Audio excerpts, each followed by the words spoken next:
Orion, also known as Heroes, is one of the Elohim serving our system of worlds. His divine complement is Angelica, Amora.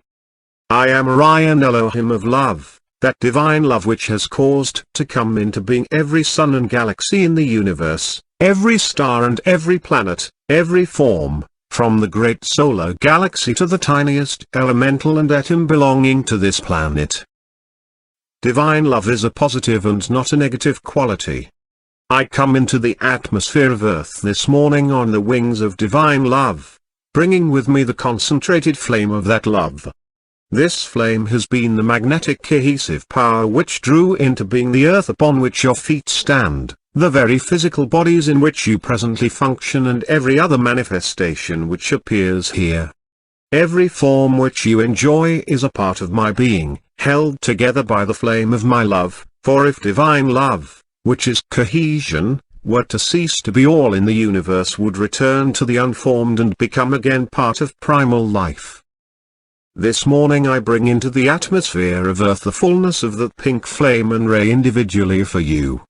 I bring it as a melting, dissolving spiritual alchemy to remove those resentments and pressures of energy within your feeling worlds, deeply embedded within your memories.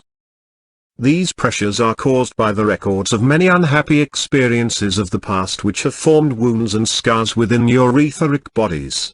These wounds and scars burst open upon the slightest provocation, spewing forth again the poison of past enmities, past feuds and past misunderstandings. Man knows not what he carries around with him, buried deeply within that realm which science calls the subconscious mind, that realm in which there are atrophied the memories of every experience in every embodiment from the first day the life stream fell from grace, up to the present moment. Sometimes those from the God-free realms who guard and govern the destinies of world movements, almost shudder when they look upon the ever-weakening scar tissue which the glorious builders of form seek to weave over those hurts and distresses in the etheric body. However, in order to fulfill itself, the divine plan brings together again and again certain life streams, each one of whom carries these memories of past enmities between them. The divine plan presenting over and over again new opportunities to make things right. Sometimes the very proximity of these individuals to each other, even in divine service, will cause provocations to arise which are similar to those which made the original wounds. Then these wounds are likely to burst open once more, tearing asunder the etheric body. This releases again into action those feelings of rebellion and buried hates from the past, which originally destroyed the comradeship and affinity of these life streams for each other, and weakens those ties which should bind their hearts in wondrous love. Beloved ones, will you now consciously give me your attention, please? If you know of any life stream with whom in this earth life you are not in complete accord, consciously draw the image of that person before your mind's eye now, and let me give you the pressure of my feeling of unconditional loving forgiveness toward this one. If you will accept this, it will cut you free from the recoil of the energies of those past mistakes which made the enmity in the beginning. Experiences of physical embodiment, good or bad, weave ties that if they are not worked out here on earth will have to be balanced in another realm through your inner vehicles. This hour I blaze and blaze and blaze into, through and around you the most concentrated action of pure divine love, increasing its intensity and pressure until it will be impossible for you to even retain the memory of injustice, or to allow again the stirring of so-called righteous indignation. Accept this now and be free. This is the gift of love which I bring into the heart and world of each one of you who will accept it. I am one of those whose great joy it is to paint upon the cosmic canvas, responding in love to intelligences who desire to bring into being whole universes. Our first activity is the making of the decision wherein we will to comply with the design created by some God being. Then we look upon that pattern held within the bosom of the great being known as the Silent Watcher, and in order to begin such creation, first we join together our energies in love and consecrate them unto the completion of the God design. We love to use our life to unfold some portion of the divine plan in some galaxy or system.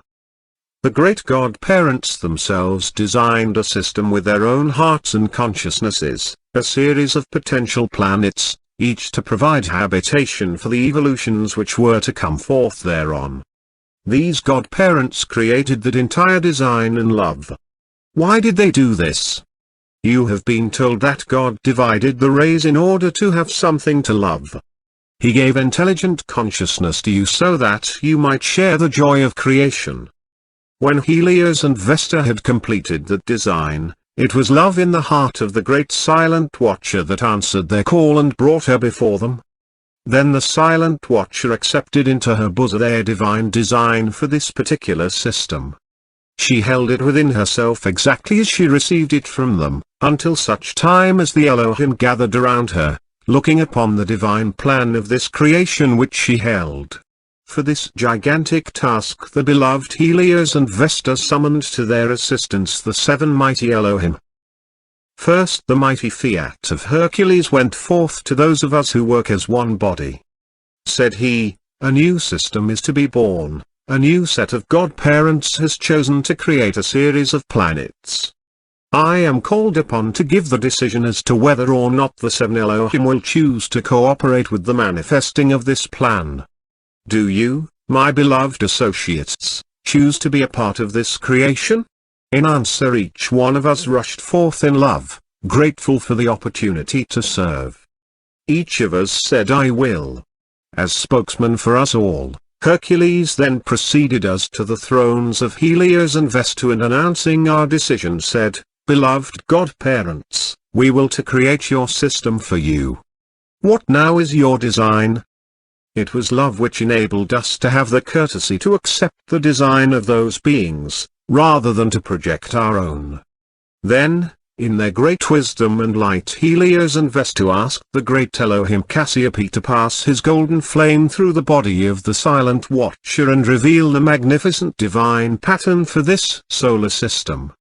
We all stood looking upon it with love, interest and admiration, seeing the size of each planet and the number of life streams which were to come upon it.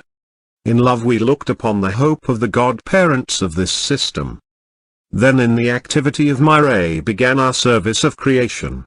Love, the universal magnet which all life must obey, drew primal life from its quiescent state at my command, and that primal life obediently took form according to the pattern which we perceived in the bosom of the silent watcher. Thus we proceeded in the creation of each planet. Orion, loving cooperation in rhythm. 7 steps to precipitation, lack of peace disintegrates. First, there was Hercules' will to do, then there was Cassiopeia's perception, then came my love, the focal point, the immortal flame within the heart of our creation.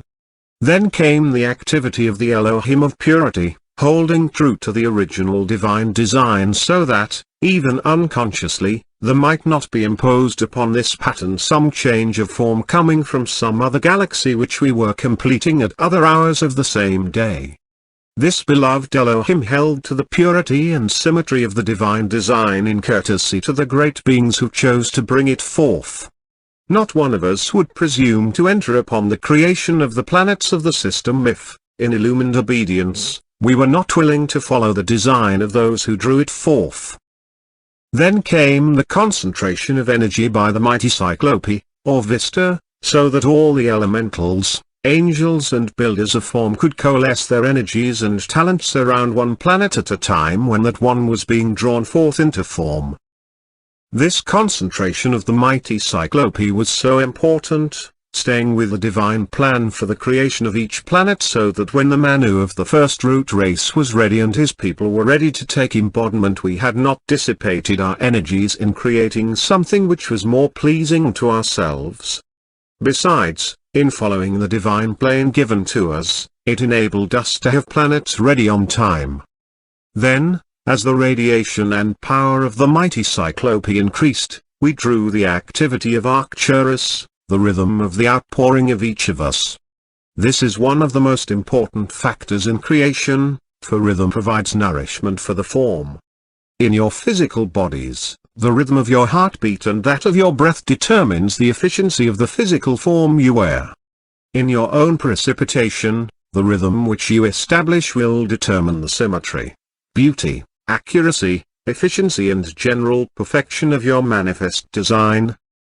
For instance, we the Elohim offered to give a certain amount of our time each day to the creation of this one planet, and we all arrived on time, rhythmically, no matter where we had been or what we had been doing. Mind you, other galaxies, other solar systems were being created at the same time.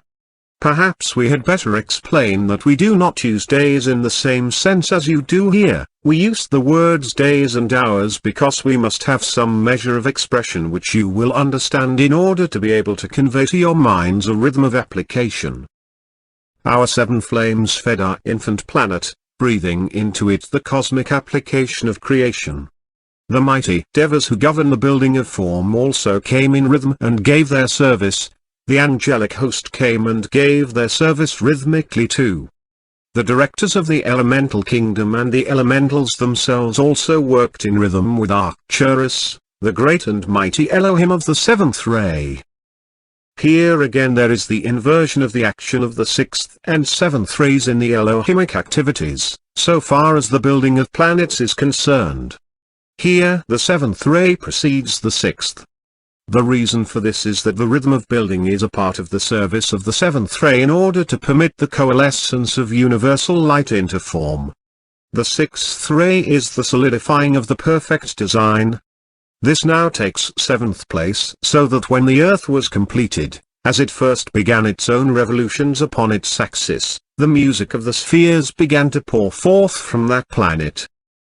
Therefore, lastly came the radiation of the Elohim of peace, which held the form of the earth from disintegration, because where harmony, peace and tranquility abide, that which you have drawn forth cannot either be taken away from you or disintegrate.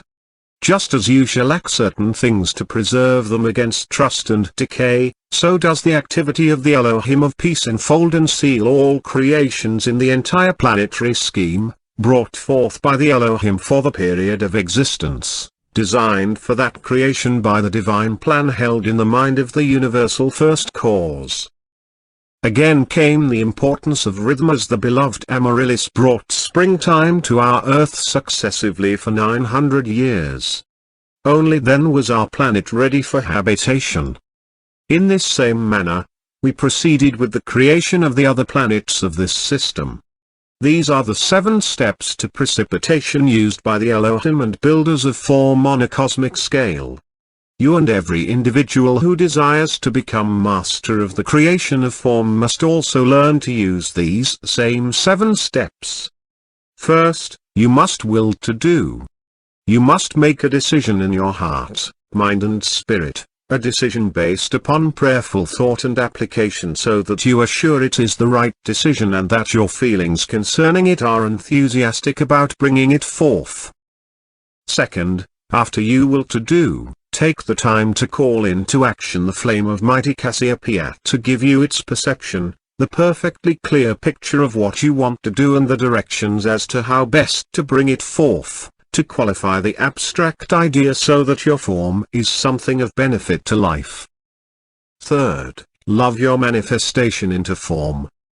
The more sincere feeling of love you can put into it, the more beautiful will be your form and the more quickly will it manifest. This is true whether it is something you wish to create for your personal use, or whether you are altruistic enough to so create for the benefit of a world movement. The more love you put into your service, the greater will be your manifestation, the higher will be its quality and the more plentiful its blessings to the world of form.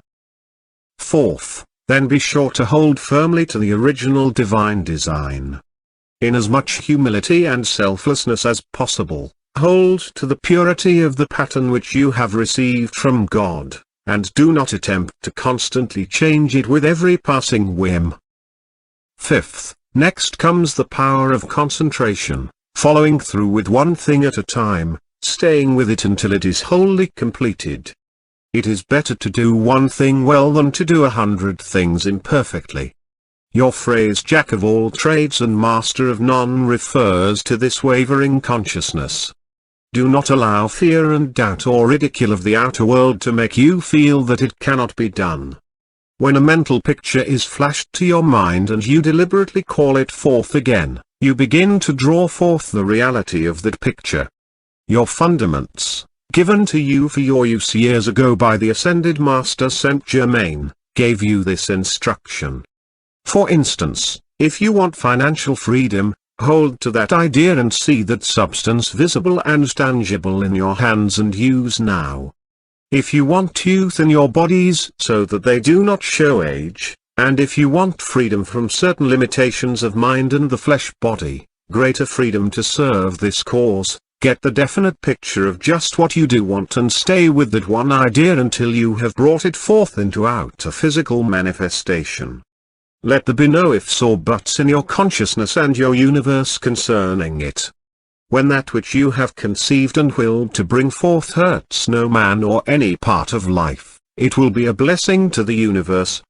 If you will love life enough to stay with it, if you will be humble enough to let God do His will through it, if you will concentrate upon one thing at a time, you can produce your manifestation. 7th, now your idea which you wish to precipitate into form must be nourished in rhythm, with at least as much regularity as you take your meals into your flesh body each day.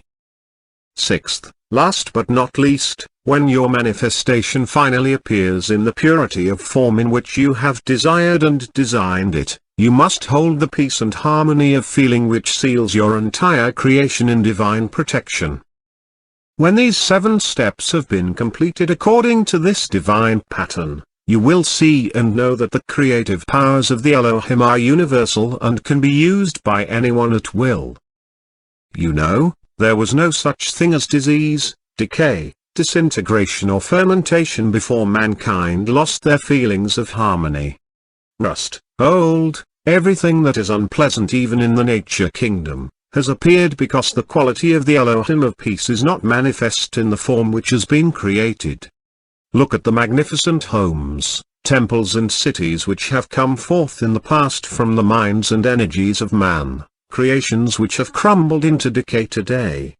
Whole continents have sunk from sight beneath the waves of the sea, all because the final activities of peace and harmony were not sustained. In your personal lives, think of the perfection of the body which was given to you at birth. Of course, you cannot consciously remember it, but I can tell you it was beautiful, precipitated into the world of form. It would never have known decay or imperfection of any kind if the flame of peace had been sealed around it, protecting it from the mass consciousness of disintegration.